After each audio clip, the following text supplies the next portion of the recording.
हे पितरांनो तुम्हाला नमस्कार करतो. ओम श्री गणेश देवताय नमः. ओम श्री कुलदेवताय नमः. ओम श्री गुरुदेवताय नमः. ओम सर्वश्री इष्टदेवताय नमो नमः. शिवशरणात मित्रांनो, मी कडाप्पा परत एकदा आपल्या समोर हजर आहे. माझ्या धर्मकरम चॅनलमध्ये आपले सहर्ष स्वागत करीत आहे. मित्रांनो, पंचांग आजचे आता आपल्या समोर सादर करीत आहे. मित्रांनो, आज दिनांक 14 ऑक्टोबर 2024, शालिवान शके 1946, संवत्सर क्रोधी, आयन दक्षिण, ऋतू शरद, मास अश्विन, पक्ष शुक्ल, तिथी मित्रांनो आजची एकादशी तिथी आहे. सकाळी 6:42 द्वादशी तिथीला सुरुवात होईल. वार सोमवार आहे मित्रांनो. नक्षत्र मित्रांनो शततारका नक्षत्र आहे. मध्यरात्री 12:43 पूर्वा भाद्रपद नक्षत्राला सुरुवात होईल. योग मित्रांनो गंड योग आहे. सायंकाळी 6:01 वृद्धी योगाला सुरुवात होईल. करण मित्रांनो विष्टीकरण आहे. सकाळी 6:42 भवकरणाला सुरुवात होईल आणि सायंकाळी 5:16 बालव करणाला सुरुवात होईल. तसेच उद्या पहाटे 3:43 कौलव करणाला सुरुवात होईल. मित्रांनो, प्रमुख ग्रहांची राशीस्थिती पहाटे 5:30 वाजता अशी असणार आहे. सूर्य कन्या राशीत असेल, चंद्र कुंभ राशीत, गुरु वृषभ राशीत आणि शनिदेव आपल्या कुंभ राशीत असणार आहे. मुंबई भागातील सूर्योदय असते याप्रमाणे मित्रांनो, सूर्योदय सकाळी 6:34 असत आहे, तर सूर्यास्त सायंकाळी 6:15 असणार आहे. मित्रांनो, या पंचांगाच्या आधारे आता आपण आजच्या पूजेसाठी लागणारा संकल्प सोडणार आहोत.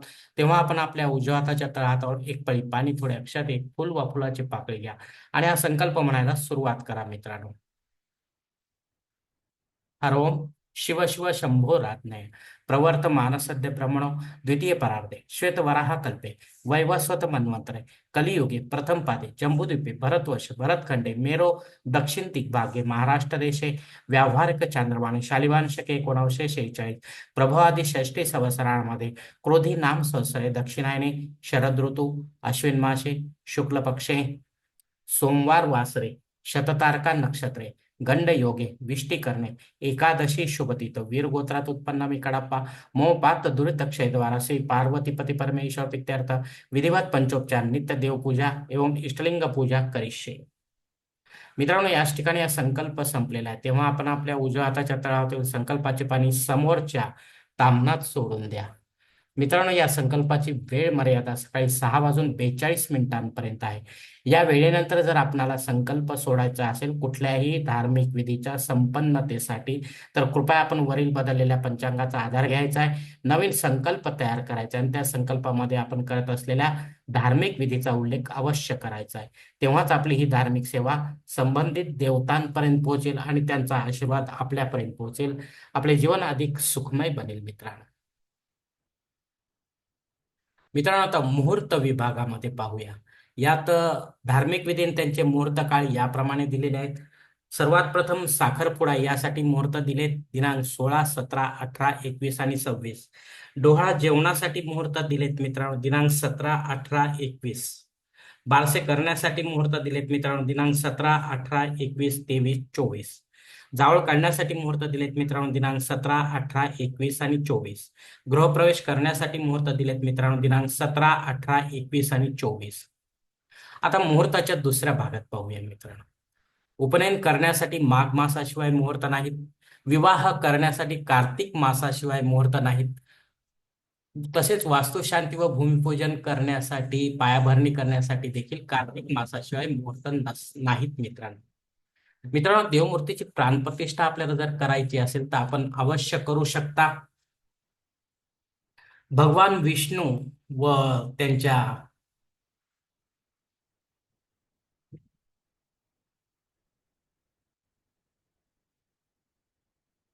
अवतारांची किंवा देवी माता आणि त्यांच्या अवतारांची विधिवत पंडिताच्या माध्यमातून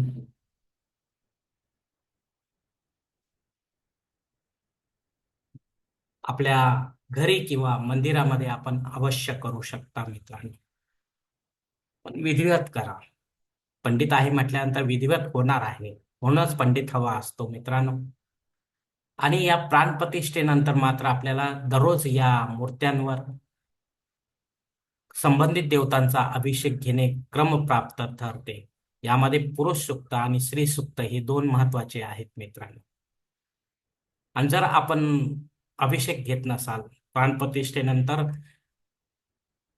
मूर्त्यांना चार्जिंग करावे लागते मित्रांनो रोज. आपण जर असे केले नाही तर मग मात्र या मूर्त्या खंडित मानल्या जातात आणि त्यांचे विसर्जन करावे लागते मित्रांनो, कारण त्यामध्ये न प्राण जो आहे तो कमी कमी होत जातो मित्रांनो. जागृतपणा त्यामध्ये राहत नाही. त्यामुळे आपण ज्या उद्देशाने प्राणप्रतिष्ठा केलेली आहे किंवा देवघरामध्ये मूर्त्या ठेवलेल्या आहेत तो उद्देश आपला सफल होत नाही मित्रांनो. मित्रांनो, यासाठी मुहूर्त दिले दिनांक 17, 18, 21, 23 आणि 24. मित्रांनो, वरील काही मुहूर्तांच्या तारखेत वेळेची मर्यादा देखील असू शकते. कृपया ती जाणून घेण्यासाठी आपण मला कॉमेंट्स बॉक्समध्ये विचारावे किंवा योग्य पुरवठा संपर्क साधा किंवा पंचांगधारकास संपर्क साधा आणि मगच आपल्या योग्य जन्मकुंडली नुसार योग्य असा मुहूर्त निवडा आणि आपल्या विधी जो आहे तो संपन्न करा. यामध्ये कुठल्याही प्रकारचा व्यत्यय आपल्याला येणार नाही, कारण आपण मुहूर्त आणि कुंडली हे दोन्हीचा संगम करून आपण मुहूर्त घेतलेला आहे. कारण जनरल मुहूर्त जर आपण घेतला तर तो आपल्याला लागू पडेल किंवा नाही हे सांगता येत नाही मित्रांनो. तेव्हा जर आपण किंवा आपणासाठी असा योग्य मुहूर्त जर नाही मिळाला किंवा मिळत नसेल तर मग मात्र आपण स्वतःहून किंवा पंडिताच्या माध्यमातून यापेक्षा वेगळा काही मुहूर्त निर्माण करण्याचा प्रयत्न करू नका, कारण तो मुहूर्त नसल्यामुळे त्याचा काही एक उपयोग फायदा आपल्यासाठी होणार नाही, हे पक्के लक्षात घ्या मित्रांनो. मित्रांनो, आता पंचांगातील इतर काही महत्वाची जी माहिती आहे ती आता आपण पाहूया. पंचांग शुद्धी मित्रांनो, क्षय तिथी दिवस आहे. म्हणजे तिथी जी आहे एकादशी तिथी ही दोन्ही सूर्योदयाला हजर नसल्यामुळे तिथीचा क्षय होत आहे.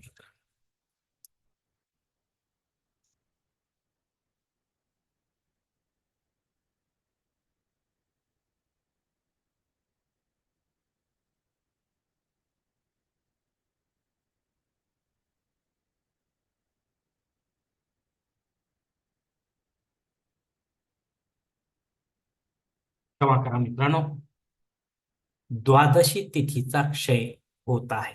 द्वादशी तिथी ही दोन्ही सूर्योदयाला हजर नाही. कारण दिनविशेष मित्रांनो भागवती एकादशी आहे. सकाळी 6:42 ही भागवत एकादशी असणार आहे आणि सूर्योदय सकाळी 6:15 आहे. म्हणजे याचा अर्थ तो द्वादशी 6:42 ला सुरू झाली आणि पुढच्या दिवसाच्या सूर्योदयाच्या आधीच ती समाप्त होत आहे.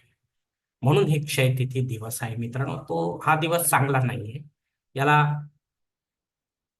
अशुभ दिवस असं मानल्या जाते. मित्रांनो, सकाळी 6:42 भद्रा योग आणि दग्ध योग हे दोन्ही योग आहेत.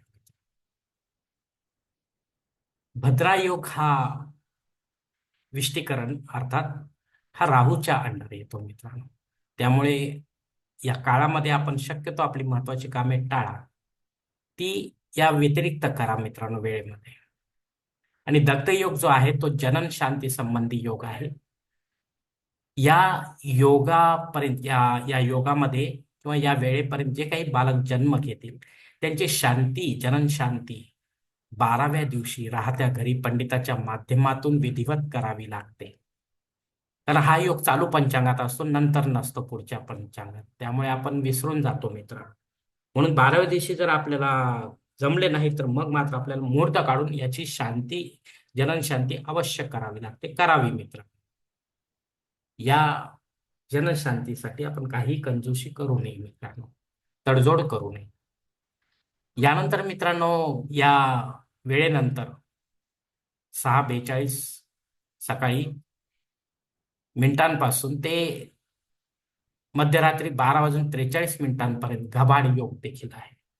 आता घबाड योग जो आहे तो आपल्या अनुभवानुसार आपल्याला अनुभव घे, म्हणजे जसे आपण कार्य कराल जे महत्वाचे काम, त्यात जर आपल्याला घबाडासारखे यश मिळेल किंवा नाही मिळेल सांगता येत नाही. कारण काय की क्षयतिथी दिवस आहे.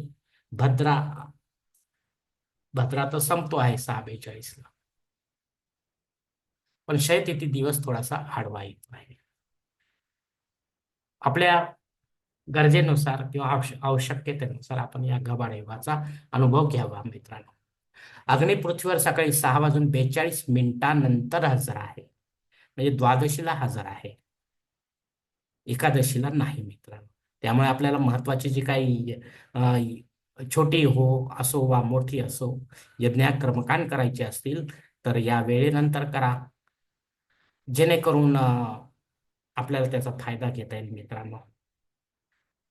आणि जे काही आपण सुरुवात करणार आहात नव्याने होमयज्ञात, त्याची सातत्यता मात्र ठेवा. आणि नाही ठेवली तर मग मात्र आपल्याला दोष लागण्याची शक्यता राहते.